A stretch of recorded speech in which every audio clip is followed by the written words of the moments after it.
Que a graça e a paz do nosso Senhor Jesus Cristo seja convosco. Amém?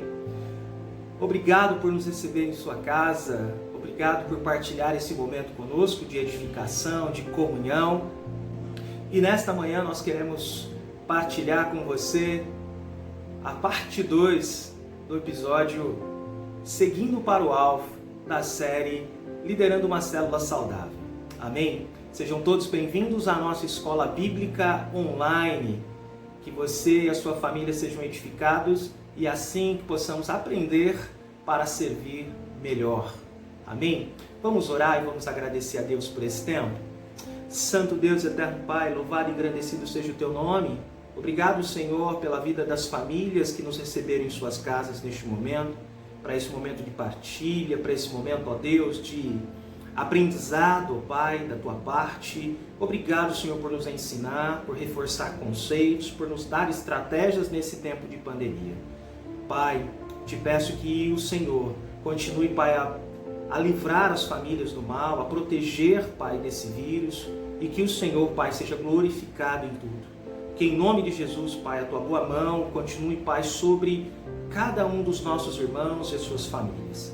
E que nesse tempo, Pai, seja também um tempo de gratidão ao Senhor. Por isso, ó Deus, mais uma vez nós pedimos. Ensina-nos, Senhor, porque queremos aprender para servir melhor. Mais uma vez oramos e agradecemos em nome de Jesus. Amém. Louvado seja o nosso Deus. Queridos, se você não deu um like nesse vídeo, eu vou pedir para que você faça isso em nome de Jesus. Nos ajude, a propagar a mensagem do Evangelho, a levar bom conteúdo à vida de irmãos e irmãs e pessoas que precisam, nesse tempo, receber uma palavra do Senhor. Amém? Queridos, então eu quero fazer a leitura de um texto bíblico que se encontra em Atos dos Apóstolos, capítulo 2, verso 42 em diante. É um texto muito conhecido para nós enquanto igreja, mas é um texto que vai nos trazer orientação e base para o que vamos falar a seguir. Amém? Então vamos ler. A palavra do Senhor, a partir do verso 42 de Atos dos Apóstolos, capítulo 2, diz o seguinte: todos se dedicavam de coração ao ensino dos apóstolos, à comunhão, ao partir do pão e à oração. Havia em todos eles um profundo temor, e os apóstolos realizavam muitos sinais e maravilhas. E os que criam se reuniam num só lugar e compartilhavam tudo que possuíam. Verso 45. Vendiam propriedades e bens e repartiam o dinheiro com os necessitados. Adoravam juntos no templo diariamente, reuniam-se nos lares para comer e partir o pão com grande alegria e generosidade, sempre louvando a Deus e desfrutando da simpatia de todo o povo. E a cada dia o Senhor lhes acrescentava aqueles que iam sendo salvos. Amém?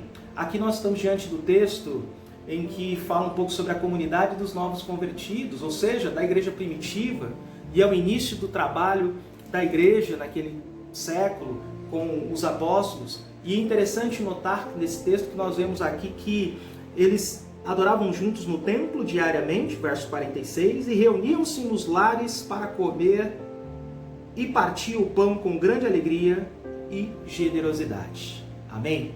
Ou seja, estavam juntos no templo, mas também estavam juntos nas casas. E que privilégio, que bênção! Embora hoje seja um tempo de pandemia e nós não possamos nos reunir, e é importante frisar isso aqui, mas quando a igreja começa, ela começa com essa visão de estarem no pátio do templo, que eles estavam no pátio do templo, e estarem nas casas, ou de casa em casa. E que privilégio nós temos de reproduzir esse modelo nos dias de hoje, mesmo que um pouco diferente, A gente tem que fazer isso de forma online. Tanto é que você está me recebendo aí na sua casa, e mais uma vez, muito obrigado por isso. Então é uma forma de estarmos na casa dos irmãos, partilhando da boa nova, tendo comunhão, nos alegrando e também tendo a oportunidade de falar do amor de Jesus. Amém? Uma igreja local pode desenvolver seu ministério de várias formas. As mais conhecidas atualmente, e pode ser que você conheça alguma diferente dessa que vou citar, é a rede ministerial, a igreja com propósito, e a igreja em células, propriamente dita. Além das formas tradicionais de ministério e outras, que é a igreja que tem os ministérios de louvor, os ministérios jovem, adolescente, o ministério de ensino, escola bíblica, de mulheres, homens, de casais e assim por diante. Esse estilo de ministério, queridos, ou essas estratégias não devem interferir na essência da igreja. Quanto aos princípios e valores que orientam a igreja e orientam o trabalho, o caminho que a igreja vai percorrer. Ou seja, em outras palavras, nós continuamos a pregar a boa nova, nós continuamos a falar do amor de Jesus, nós continuamos a exaltar o nome do nosso Senhor, a adorá-lo, a beleza da sua santidade, mas também a levar edificação, também levar palavras de esperança e orientação a cada um. E quando nós pensamos na nossa missão enquanto igreja, que é de pregar o Evangelho, nenhuma estratégia deve fazer com que a gente mude isso, porque é uma essência da igreja, fomos chamados para adorar a Deus e a nossa visão enquanto igreja é ir até os confins da terra como testemunhas, cumprindo o ID que o Senhor Jesus nos ensinou em Mateus 28. Amém? Então, para nós fica muito claro que a igreja tem uma visão e deve ser mantida. E essa visão é uma visão bíblica e muito clara para todos nós. Mas, ao longo dos tempos, a igreja vem passando por reformulações, vem adotando novas estratégias para alcançar os perdidos, para alcançar as famílias, jovens, adolescentes, adultos, melhor idade e as crianças também. Nós trabalhamos algumas estratégias que nos ajudam a cumprir o desafio que Deus nos deu, a alcançar a nossa visão, ser uma igreja relevante para o nosso tempo. E a nossa missão continua sendo a mesma missão bíblica, ganhar almas para Jesus e cuidar bem delas. Amém? Esses estilos de ministério não devem interferir na essência da igreja, que de forma muito objetiva é pregar o Evangelho, anunciar a boa nova de salvação. Nós recebemos o poder que veio do alto, conforme nos diz a palavra de Deus em Atos 1:8, fomos revestidos e investidos do poder de Deus por meio do Espírito Santo, para cumprirmos exatamente o que o Senhor Jesus nos disse em Mateus 28, que é ir por todo mundo e pregar o Evangelho. A gente prega o Evangelho e é essa a essência da igreja que deve ser mantida. Mas, com essa visão e com essa missão, vem o modelo de trabalho, vem a sistematização, vem os processos, visando aproveitar melhor os recursos da igreja local para a execução do seu ministério, para o avanço do reino de Deus. Em nossa igreja nós estamos trabalhando com alguns pilares chaves que são estratégias dadas por Deus para que a gente possa alcançar o perdido, possa continuar pregando o Evangelho.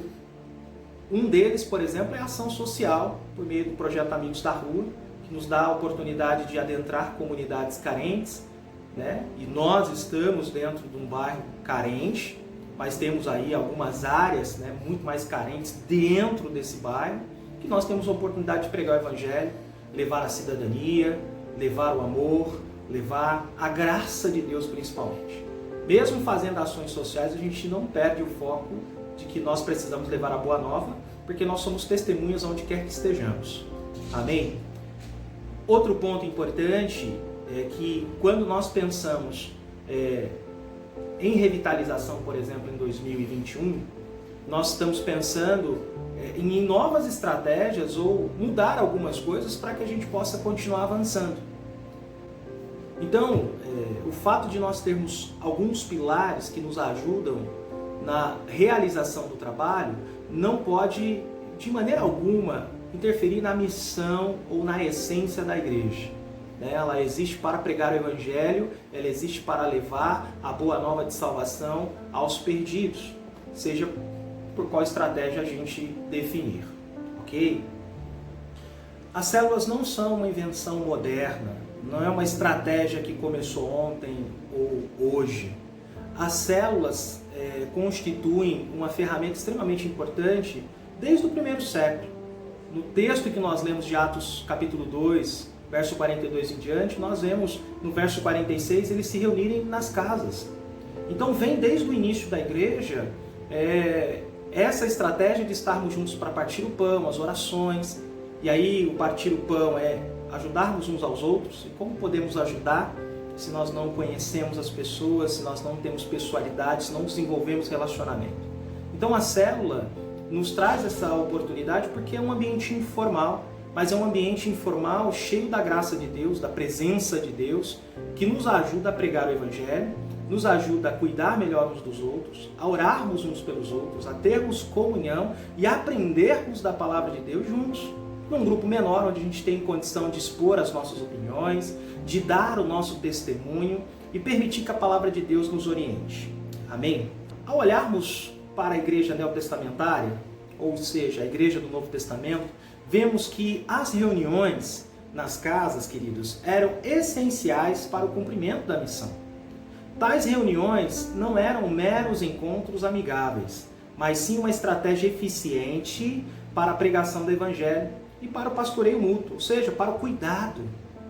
O livro de Atos mostra a cada um de nós, no início, que o crescimento da igreja primitiva se dava a partir do ministério desenvolvido nas casas. Então nós temos aqui a oportunidade de resgatar aquilo que é um princípio norteador da igreja desde o primeiro século. Os grupos pequenos são conhecidos há muito tempo, queridos, porém diferem bastante das células, com a maior diferença consistindo no propósito principal de um ou de outro.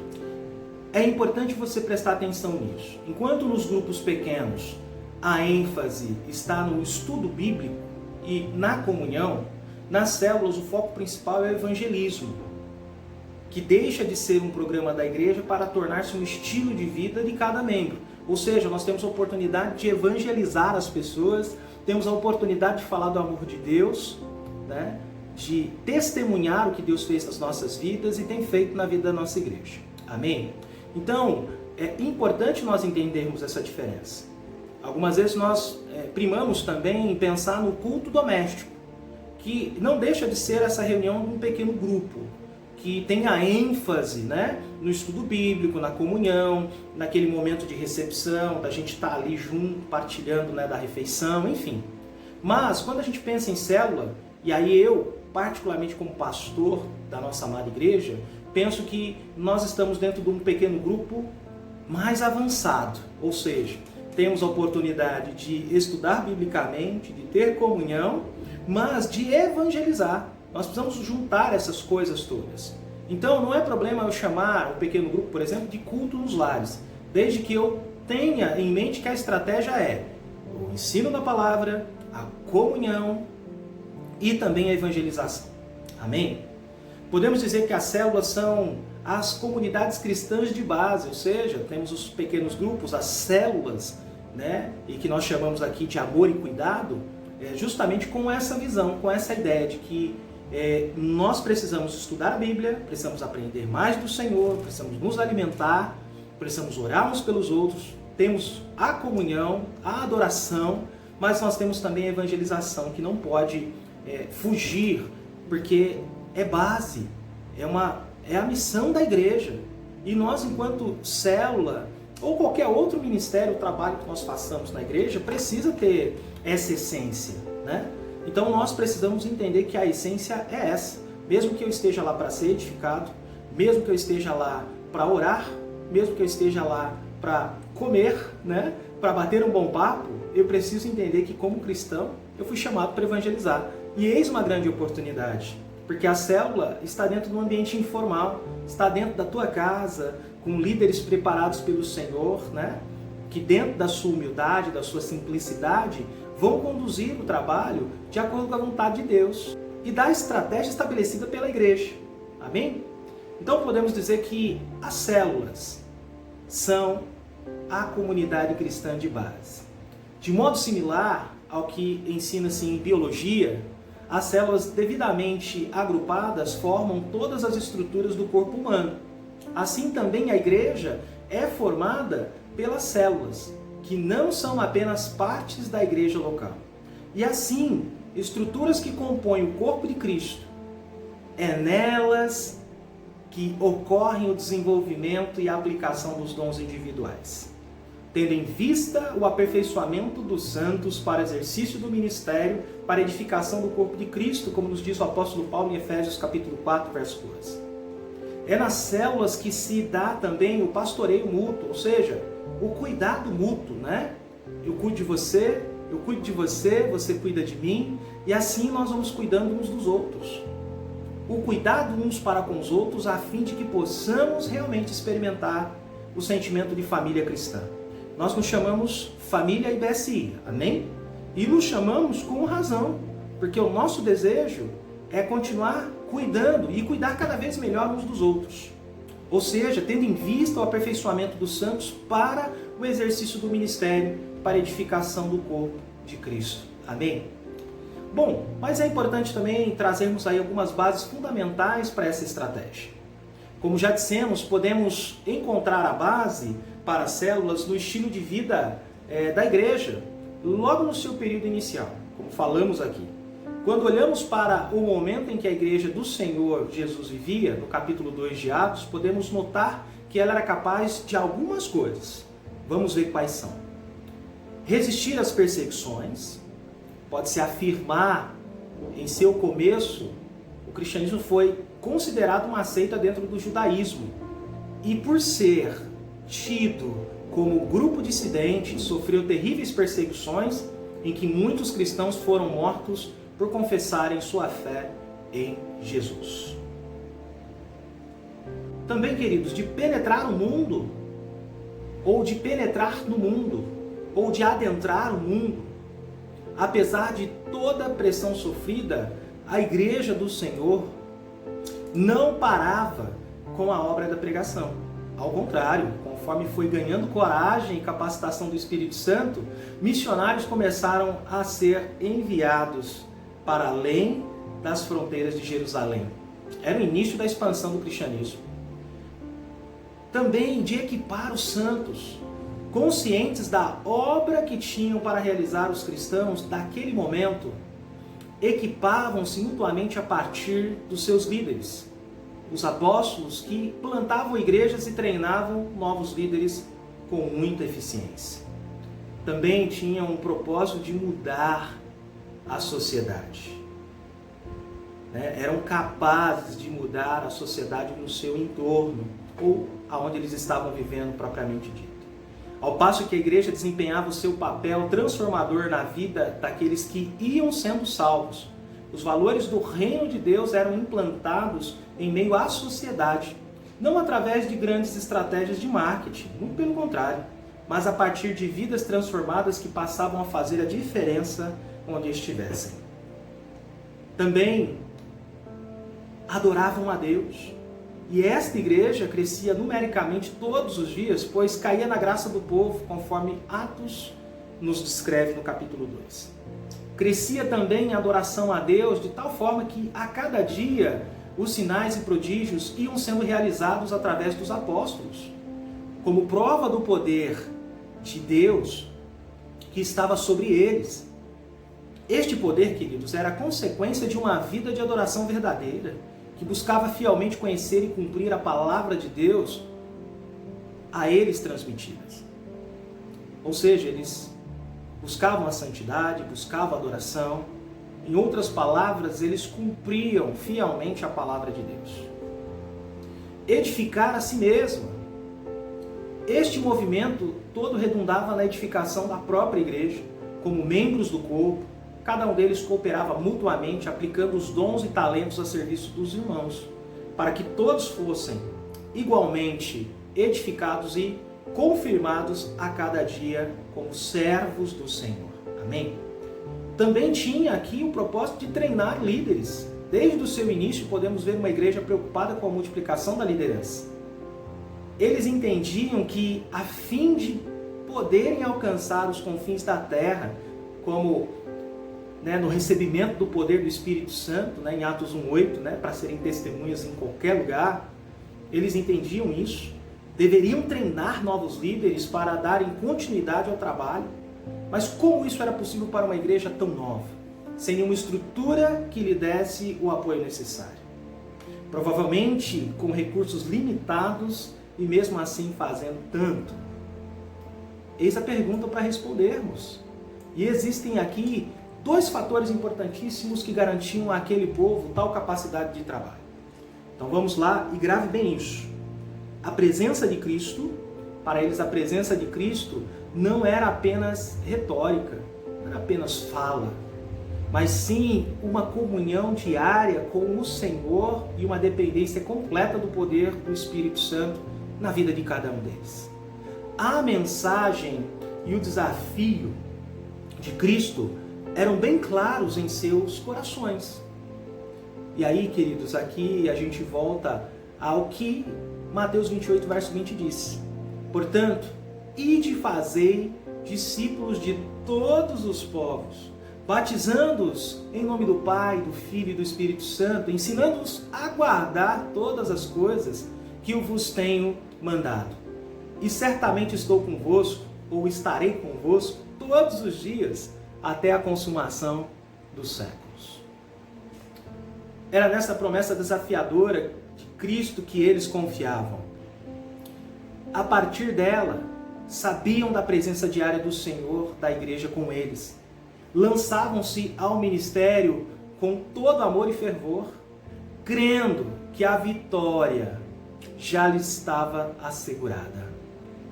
Outro fator importante, queridos, é a comunidade dos grupos pequenos, das células ou dos pequenos grupos. O primeiro templo cristão só foi construído após o 3º século. Naquele tempo a igreja era baseada nas casas. Isso mesmo, era nas casas que a igreja se reunia. Eles entendiam que era uma grande família e não apenas um grupo de pessoas que compartilhava do ideal apregoado por um judeu separatista. Eles eram membros de um mesmo corpo, servindo ao mesmo Senhor e não apenas partidários de boas ideias revolucionárias. Em cada alma havia temor, dividiam o que tinham com os que enfrentavam necessidades, cuidavam uns dos outros e reuniam-se nas casas para comunhão e fortalecimento mútuo. Olha só que belo exemplo a ser seguido. E perseveravam na doutrina dos apóstolos, na comunhão, no partir do pão e nas orações. Em cada alma havia temor e muitas maravilhas e sinais eram feitos pelos apóstolos. Todos os que criam estavam juntos e tinham tudo em comum. Eles vendiam, queridos, as suas propriedades e bens e repartiam com todos, segundo a necessidade de cada um. Perseverando unânimes todos os dias no templo e partindo o pão em casa, comiam juntos com alegria e singeleza de coração, louvando a Deus e caindo na graça de todo o povo. E todos os dias acrescentava o Senhor à igreja aqueles que iam sendo salvos. Amém? Este deve ser o sonho de toda a igreja, não de repetir simplesmente os atos daquela igreja neotestamentária, a igreja do 1º século, mas de experimentar na prática os princípios que os levaram a viver desta maneira. Podemos ver que as casas eram muito mais do que o abrigo e o endereço de cada família da igreja. Elas sediavam as comunidades cristãs de base, que suportavam em amor uns aos outros, como a todo o trabalho desenvolvido pela igreja. No cristianismo do 1º século, tudo o que eles tinham era a vida em comunidade. Aí é importante também pensarmos no desenvolvimento das células ao longo da história, ou da nossa história, porque no ano de 312 a igreja começou a perder o equilíbrio entre as reuniões de celebração no templo e nas casas. Já no ano de 1517, Martinho Lutero deu início à reforma protestante e transformou a teologia, mas não conseguiu mudar a estrutura da igreja. Voltou aos princípios, mas a estrutura da igreja não havia sido transformada. Logo depois da reforma surgiram os anabatistas, vindo das igrejas reformadas. Estes não só mantiveram a mudança da teologia feita pelos reformadores, como também começaram a mudar a estrutura da igreja. Posteriormente surgiram os puritanos, considerados os primeiros crentes da igreja evangélica. Um dos dirigentes puritanos foi Felipe Spener, que continuou fazendo reuniões de células nas casas. Já no ano de 1738, John Wesley, inspirado no movimento morávio, deu início às reuniões de pequenos grupos denominados Círculos Santos, em que os crentes oravam, estudavam a Bíblia e encorajavam-se mutuamente. Assim, chegamos ao século XX, época em que começa o que chamamos o movimento celular moderno, no qual nos encontramos hoje. O pai do movimento de células moderno é o pastor David Yong Cho. Esse movimento nasceu em 1964 em Seul, Coreia, com 20 células. E aí, queridos, concluindo, fazemos parte do modelo de Deus para a Igreja do Novo Testamento, cujo resultado se vê no decorrer da história. E a palavra de Deus nos diz, em Romanos capítulo 12, verso 10, amai-vos cordialmente uns aos outros, com amor fraternal, preferindo-vos em honra uns aos outros,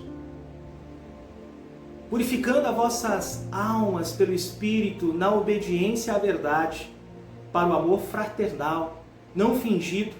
Amai-vos ardentemente uns aos outros com um coração puro. 1 Pedro capítulo 1, verso 22.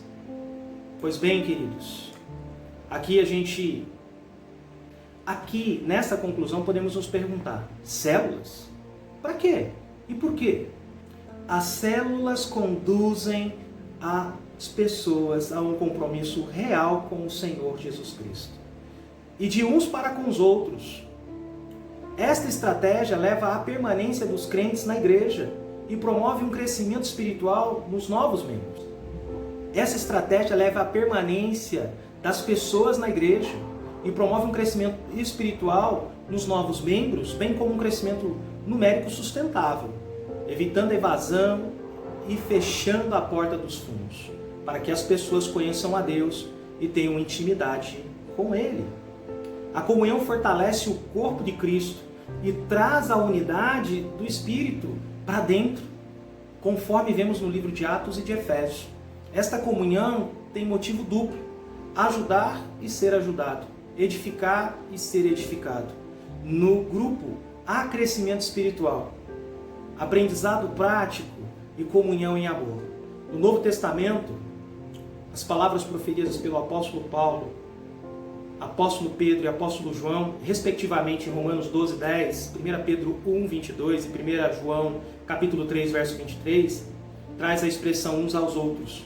Refere-se a mandamentos e aprofundamento de relacionamento entre irmãos.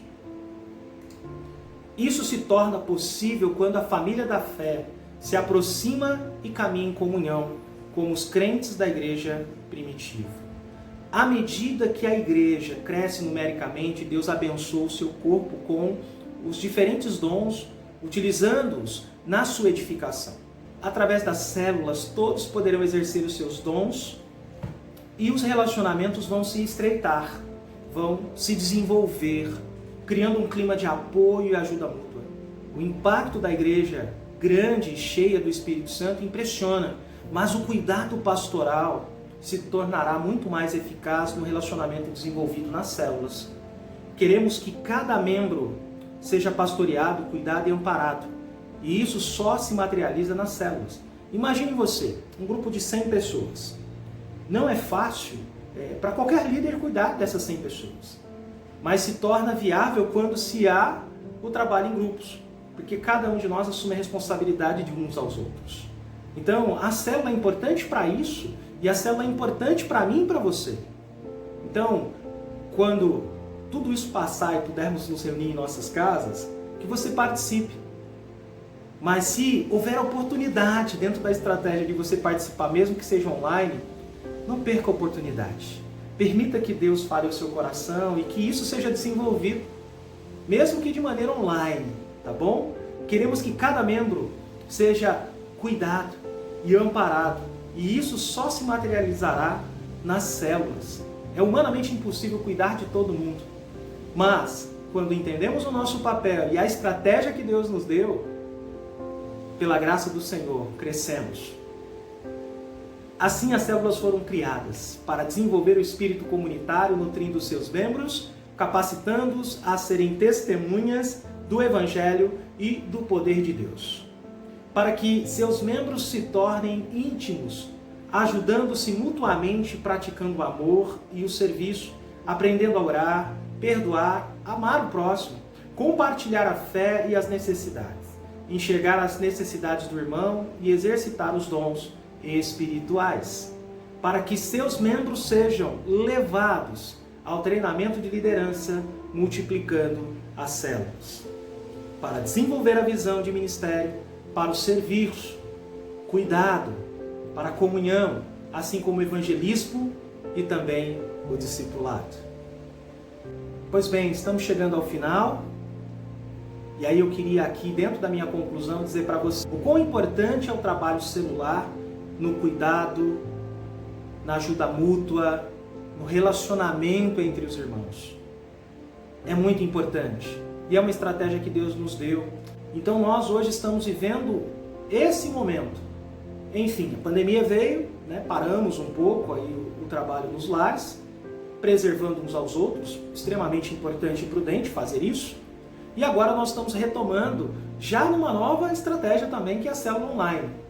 Nós já estamos indo para o nosso terceiro encontro, às quartas-feiras, às 20 horas. Você pode participar para conhecer, mas o nosso desejo e estratégia é que assim que estivermos maduros, dentro dessa ferramenta e também da adequação que é necessária, a gente vai expandir isso para que a igreja participe de forma geral. Sejam líderes, sejam liderados, sejam jovens, adolescentes, e a gente vai caminhando, entendendo que Deus vai fazendo o movimento, nos dando estratégias e a gente vai implementando. Mas não estamos perdendo a nossa essência e nem o caminho que nós começamos a trilhar alguns anos atrás. Pelo contrário, nós estamos reaprendendo e vamos aplicar isso de maneira mais eficaz e eficiente. Amém?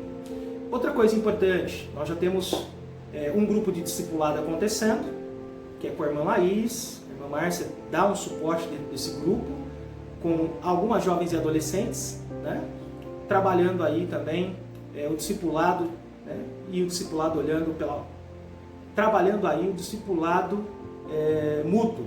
Elas estão dentro do grupo, ali partilham das questões. E elas estão nesse grupo partilhando da palavra de Deus, discipulando uma a outra, orando umas pelas outras, edificando, tendo comunhão e também tendo a oportunidade de evangelizar. Não é uma célula. Nós temos também outras estratégias, como o discipulado. Temos hoje o discipulado com um grupo de irmãs, posso chamar de meninas, de adolescentes, e algumas jovens, liderado pela irmã Laís e sendo também assessorado pela irmã Márcia e do irmão Bruno. Tem sido um tempo precioso que as irmãs têm dedicado. A nossa ideia é expandir um pouco mais, mas não tanto, porque a ideia continua sendo ser um grupo menor, mas a ideia é capacitar outros para que a gente abra outros grupos, em nome de Jesus. Já estamos trabalhando também para que a gente abra um grupo para os jovens, para os meninos, também adolescentes e jovens, nesse tempo. E aí a gente trabalha essa ideia celular por meio do discipulado, que ali é bem específico, tá? A gente ora, a gente conversa, a gente cria pessoalidade, tem comunhão, mas a gente tem edificação e tem orientação da palavra de Deus, Então, ore por isso. E agora a gente está com os líderes de célula, alguns anfitriões, trabalhando a célula online especificamente. Então vale o tema de hoje para informar os irmãos que esse movimento está acontecendo e que tão logo nós vamos expandir. Ou seja, vamos criar essas células menores e os irmãos estarão preparados para usar bem a ferramenta e você será orientado para poder participar. Nosso desejo é que toda a igreja se engaje em uma célula, que toda a igreja participe de uma célula. Porque é ali que eu tenho oportunidade de cuidar uns dos outros, é ali que eu posso trazer o visitante, é ali que eu posso trazer parentes, amigos, familiares, para receberem uma porção da palavra de Deus, para partilharem do momento de comunhão, de receberem uma oração, de estarem juntos com a igreja dentro de um ambiente mais informal. Claro que a gente não exclui aqui o templo, né, como era antigamente, mas a gente entende que esse trabalho num grupo menor, ele é muito mais eficaz, muito mais eficiente. Então, eu conto com a sua ajuda, eu conto com as suas orações, peço que você se engaje nisso. Se você tiver dúvida, me procure. Procure o irmão Jadson, a irmã Conceição, o irmão Davi, a irmã Leonês, o irmão José, a irmã Meire. Né? Procurem esses que são líderes que já foram treinados, que já passaram por treinamento aqui na igreja, que eles podem explicar para você de maneira muito resumida, como nós falamos aqui.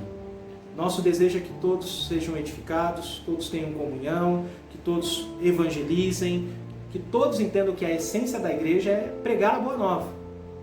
Ou seja, a nossa missão é ganhar almas para Jesus e cuidar bem delas. E a célula constitui um modelo extremamente eficaz e eficiente para isso. Então que o Senhor nos abençoe, nos ajude a avançar também nesse tema. E aí eu vou deixar para você um vídeo, gostaria que você assistisse, para concluirmos a nossa ideia hoje, falando um pouco sobre células.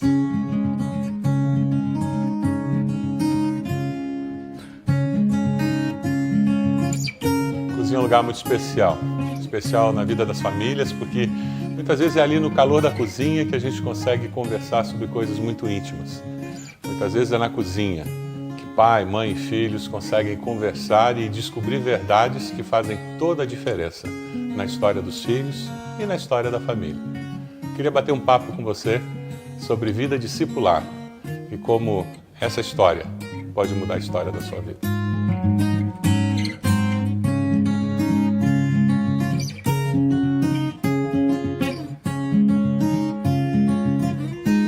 Jesus nos fala sobre unidade e ele fala do desejo dele de que seus discípulos vivessem em unidade. Essa é a ideia de igreja.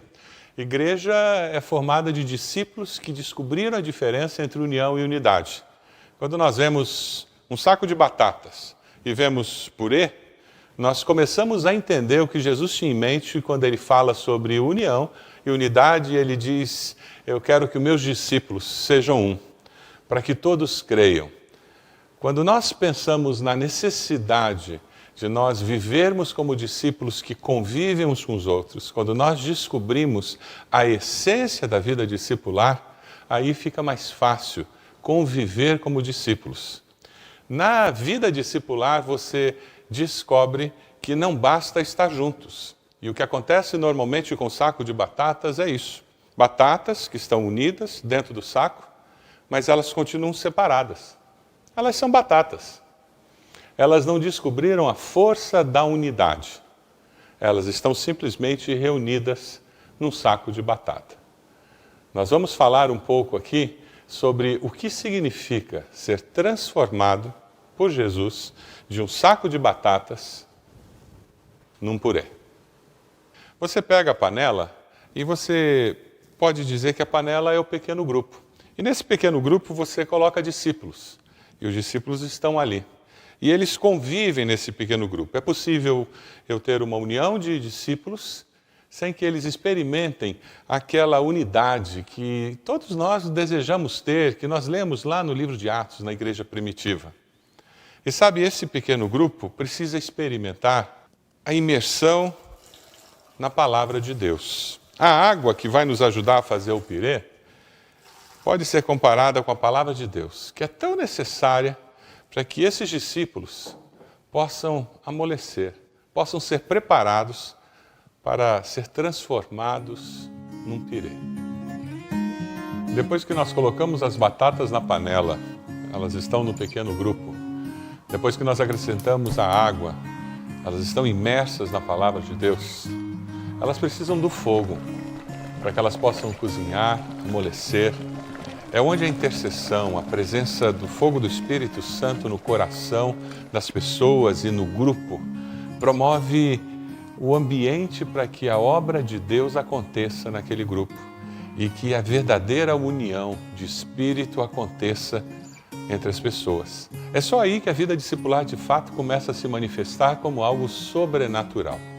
Nós só podemos viver de fato vida discipular como Deus planejou quando o Espírito Santo tem liberdade para amolecer nossos corações, transformar corações de pedra em corações de carne. O Espírito Santo tem liberdade para nos amolecer, para que nós possamos ouvir a voz do Espírito e sermos abençoados para poder abençoar a outros.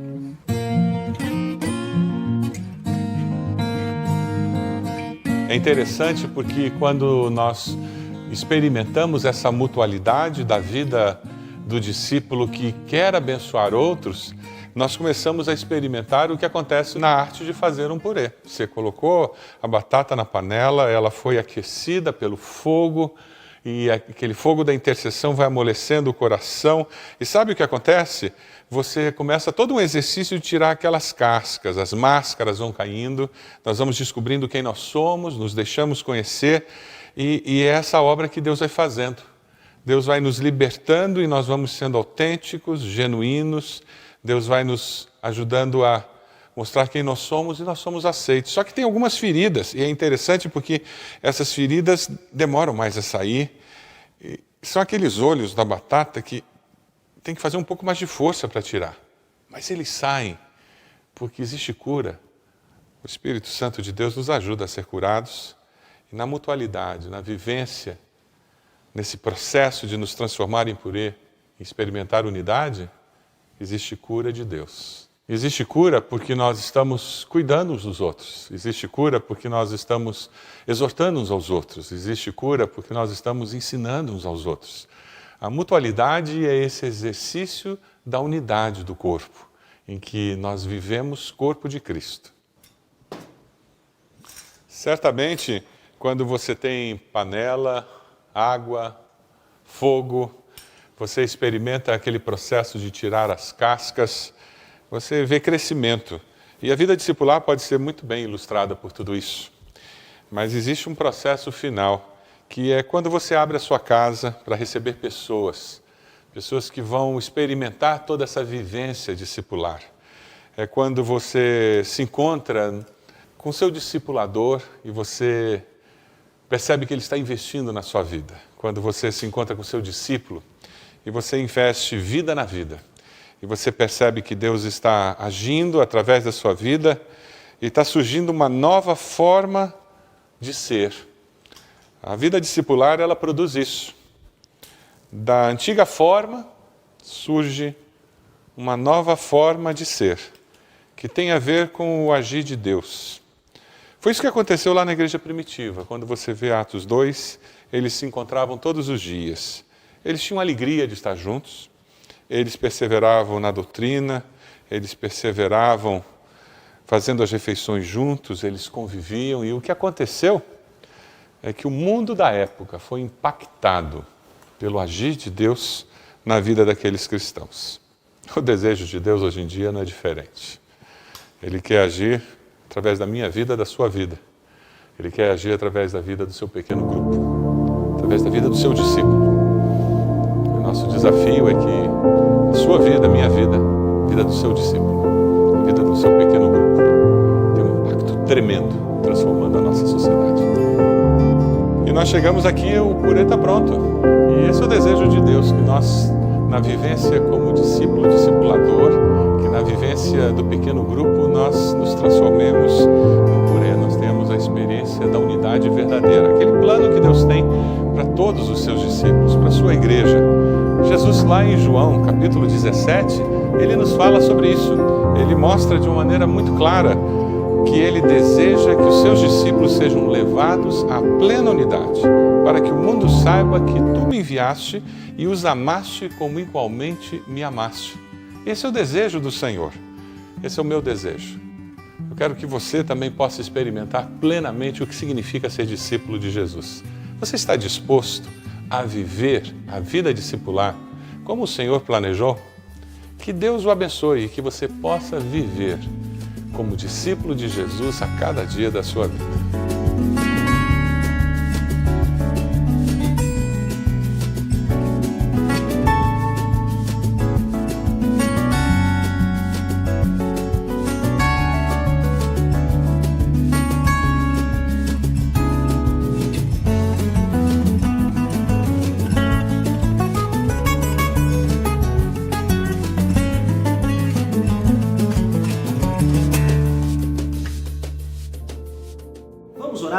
deste momento? Senhor, meu Deus e meu Pai, muito obrigado, Deus, pela Tua graça, por Tua misericórdia, obrigado pela vida dos meus irmãos, obrigado por nos receberem em Sua casa, obrigado, Deus, por partilharem desse momento conosco. Que a Tua graça e a Tua misericórdia, Pai, seja sobre as suas vidas, que o Senhor os abençoe, os livre de todo mal, que eles compreendam a estratégia, Pai, da célula, hoje célula online, porque não podemos nos reunir fisicamente ainda, mas nós cremos, Pai, que a edificação, a comunhão, o aprendizado da Tua Palavra, o evangelismo, Pai, podem acontecer mesmo por meio dessa ferramenta, mas que principalmente é uma oportunidade de estarmos juntos, de estreitarmos o nosso laço, ó Deus, o nosso relacionamento um com o outro. Pai, ajuda-nos a compreender essa estratégia e a entrarmos nisso, Pai, de cabeça e coração, entendendo que o Senhor, Pai, tem essa estratégia para nós enquanto igreja. Assim nós oramos e pedimos perdão pelos nossos pecados. Que o Senhor nos conduza em tudo, em nome do nosso Senhor Jesus. Amém. Louvado seja o nosso Deus. Queridos, até o nosso próximo encontro. Nosso culto online começa às 18h30. Esse é ao vivo. E aí você participa conosco, conecte-se com a gente, fique do começo ao fim, que Deus possa te abençoar grandemente. Fique com as seguintes perguntas para a sua reflexão, para que você possa responder ao longo da semana para si mesmo e para Deus. Onde quero chegar como cristão?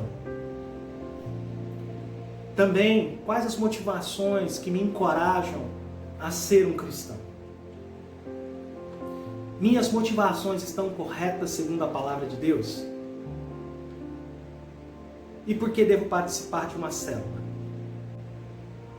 Por que não ser um líder de célula? Coloque diante de Deus, ore e